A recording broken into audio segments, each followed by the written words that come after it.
जय सिया राम।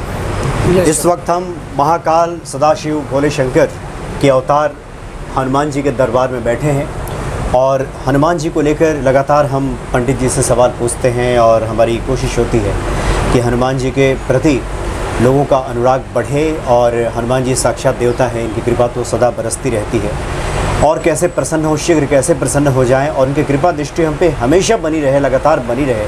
इससे संबंधित हम बातें पंडित जी से आज भी करेंगे और हमारे सामने उपस्थित हैं पंडित अजय तिवारी जी।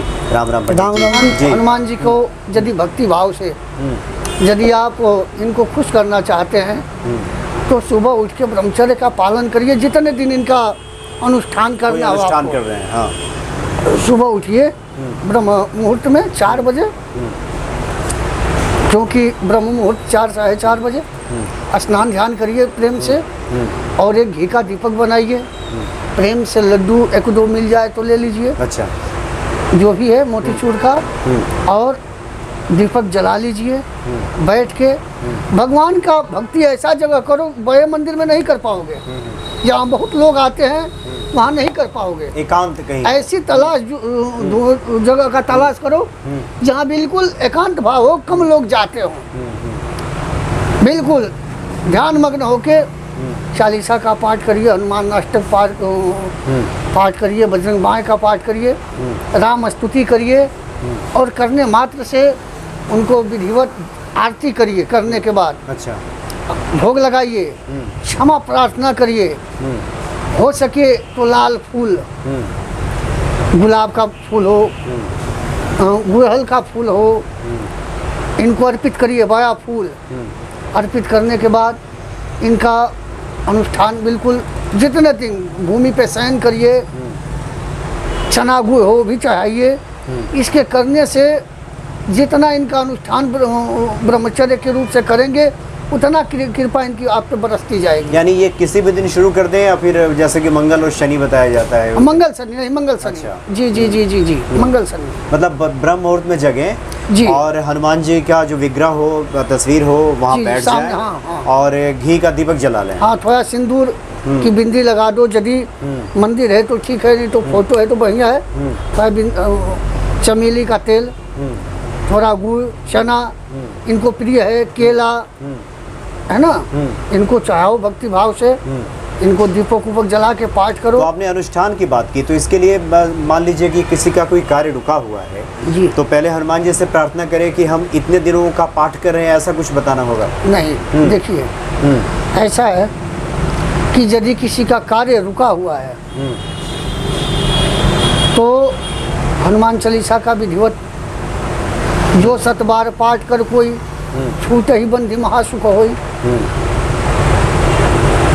तो भगवान हनुमान जी का 108 पाठ शुरू कर दीजिए, हो सके तो, संभव है तो। इसके बाद अपना धूप दीप प्रसाद चढ़ाइए।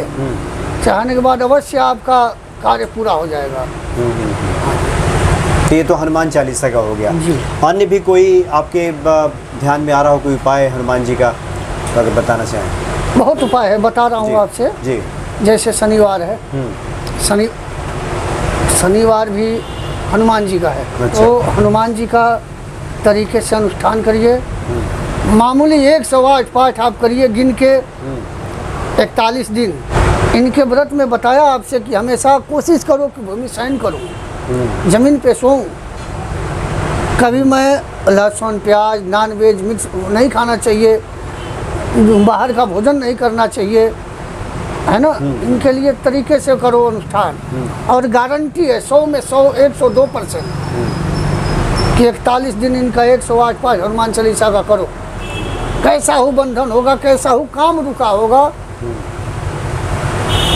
पूरा हो जाएगा। तो जब पंडित जी कुछ लोगों का सवाल होता है कि जैसे अन्य देवी देवताओं का लोग गले में कोई लॉकेट धारण कर लेते हैं, हनुमान जी का भी लॉकेट धारण किया जा सकता है क्या? किया जा सकता है जी, लेकिन हनुमान जी का गले में लॉकेट धारण करो तो ध्यान दो आप। अब लॉकेट धारण करके दारू मत निकलना शुरू कर दो, कहीं बैठ के मांस भक्षण मत शुरू कर दो, इस पे ध्यान दो, तब तो पहनो, नहीं तो मत पहनो। नहीं मत मतलब लॉकेट तभी पहने जब आप शुद्धता, जी जी शुद्ध आचरण आपका हो सके। बिल्कुल। अब आप तुलसी की माला पहन के पूरे दिन झूठ बोलोगे, लहसुन प्याज खाओगे, अरे भाई वो मना तो करने आएंगे नहीं, मना नहीं ना करेंगे, लेकिन ये कि उसका हो सकता है कि दुष्प्रभाव आपके ऊपर पड़ना शुरू हो जाए। पिता का, स्त्री का किया हुआ कर्म उसका पुरुष भोगता है पति, और पति का उसके किया हुआ कर्म उसका औलाद भुगतता है। तो ऐसा कर्म करो कि जो हमारे आगे आने वाला जनरेशन है उसके लिए दुखदाई ना हो। आम का पेड़ लगाओगे तभी तो आम खाओगे, बबूल का पेड़ लगाकर तो आम खाओगे नहीं, तो कांटा चुभेगा, और ये जरूरी ना है कि वो दूसरे को चुभेगा, आपको ही चुभेगा पहले। तो काम ऐसा करो कि जो यानी हनुमान जी का अलौकिक धारण करें, तो शुद्धता का ख्याल रखें, और अगर ऐसा आप नहीं कर पा रहे हैं तो फिर धारण करना वो फलदायी नहीं होगा। मान लो आप हम जनेऊ पहना हूँ, बाथरूम जाऊँ, अब उसका हम पालन ना करूँ, लाइटरिंग जाऊँ पालन ना करूँ, तो जनेऊ पहनने का क्या मतलब है? तो उसका दुष्प्रभाव हमारे ऊपर पड़ेगा कि दूसरे के ऊपर पड़ेगा? हमारे ऊपर पड़ेगा। तो हम जो कार्य कर सके, जिसमें सक्षम है, सामर्थ्य है, वही करें। यानी जागृत देवता है हनुमान जी, इसलिए सिर्फ शौक से ना पहने, नहीं, शौक पूरा करने के लिए, बल्कि जो आचरण निर्धारित किया गया है, जो शुद्धता की अपेक्षा की जाती है भगवान हनुमान जी की पूजा के लिए, उसका आप निश्चित तौर पे ख्याल रखें। पंडित जी, हमेशा की तरफ हम चाहेंगे 4 पंक्तियाँ सस्वर हनुमान जी की आराधना के लिए जो आपको याद आ रहा हो, वो भी ज़रा भक्तों को बता दें। क्या बता दूँ? कुछ भी आपके ध्यान में आ रहा हो, हनुमान जी की कृपा से आपके तुरंत जो याद आ रहा हो, उसे 4 पंक्तियाँ आप जरा बताएं। इनकी तो एक ही है सबसे बढ़िया, यतुलित बलधामम हे मुसैलाभदेहम धनुजुमन कृशानुम ज्ञानिनाम गृगयम सकल गुणनिधानम वानुरामधीशम रघुपति प्रिय भक्तम वातुजातम नमामि। यही तो इनकी प्रार्थना है। प्रार्थना आपने बताई, और ये प्रार्थना निश्चित तौर पे अगर हम रोज़ करें तो हनुमान जी की कृपा। एक और उपाय बता दे रहा हूँ, अब चलेंगे हम लोग। बिल्कुल बताइए। यदि कोई कार्य है, आप बार बार जो पूछ रहे हैं, कुछ जो है 11-21 रुपया किसी के पास हो, जो भी हो, लाल कपड़े में बांध के और भगवान को अरदास लगाए कि हे प्रभु, भगवान जरूर उस अरदास को भी स्वीकार करते हैं कि हमारा काम सफल हो जाए, तो मैं आपका यथाशक्ति क्योंकि भाव के भूखे हैं, तो हे प्रभु बिल्कुल उसका भी, मतलब ज़्यादा इसमें कुछ करने की आवश्यकता नहीं है। 11 या 21 रुपया बस लाल कपड़े में बांध दीजिए, भक्ति भाव से अरदास लगा के उनके दोनों पैरों के बीच में चढ़ा दीजिए, रख दीजिए, और कहिए कि हे प्रभु, आपकी सहायता मिले, आपकी कृपा प्राप्त हो और मेरा ये कार्य पूरा हो जाए। भगवान ही एक ऐसी चीज़ है कि 100 गलती करके और आकर बस प्रभु त्राहिमाम शरणं गच्छामि, क्षमा करिए, क्षमा कर दे, शरणागत हो जाए, तो तमाम जो संकट है वो कट जाता है, टल जाता है। बहुत बढ़िया आपने उपाय। ये तो कहते हैं कि बस रोज हाजिरी लगाओ हमारे यहाँ, तो भी मैं तुम्हारे ऊपर खुश हूँ।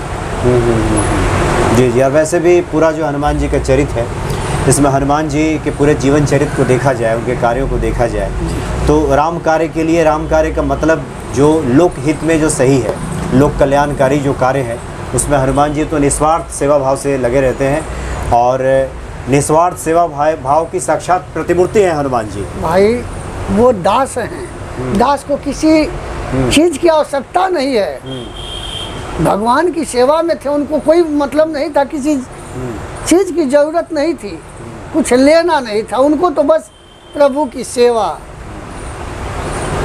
इसलिए बहुत थोड़े में ही हनुमान जी प्रसन्न हो जाते हैं, लेकिन एक नियम से, तरीके से जी, उसमें शुद्धता का ख्याल रखें जी। अगर आप कर्म कांड में उतरते हैं, तो अगर आप पूजन में उतरते हैं तो, और नहीं तो जैसे कहा गया है कि जपत निरंतर हनुमत बीरा, हनुमान जी का आप निरंतर जप करते रहें, और तमाम जो कठिनाइयाँ हैं, परेशानियाँ हैं, ये कहते हैं कि तुम कुछ मत पढ़ो, कभी कहीं संकट में पड़ गए हो और हमको याद करो, संकट से हनुमान छुड़ावे मन क्रम वचन ध्यान, जो एक बार याद करिएगा, किसी को भी, कोई भी हो, कहीं संकट में इनको याद करे प्यार से, तुरंत मिलेंगे। जी जी। बिल्कुल सहायता करेंगे, इसमें संदेह नहीं है। नहीं। चलिए पंडित जी, बहुत बहुत धन्यवाद आपका, आपने बहुत अच्छी जानकारी दी। आगे भी हम आपसे ज्ञानोपयोगी बातें लेते रहेंगे जो भक्तों के लिए कल्याणकारी साबित हो।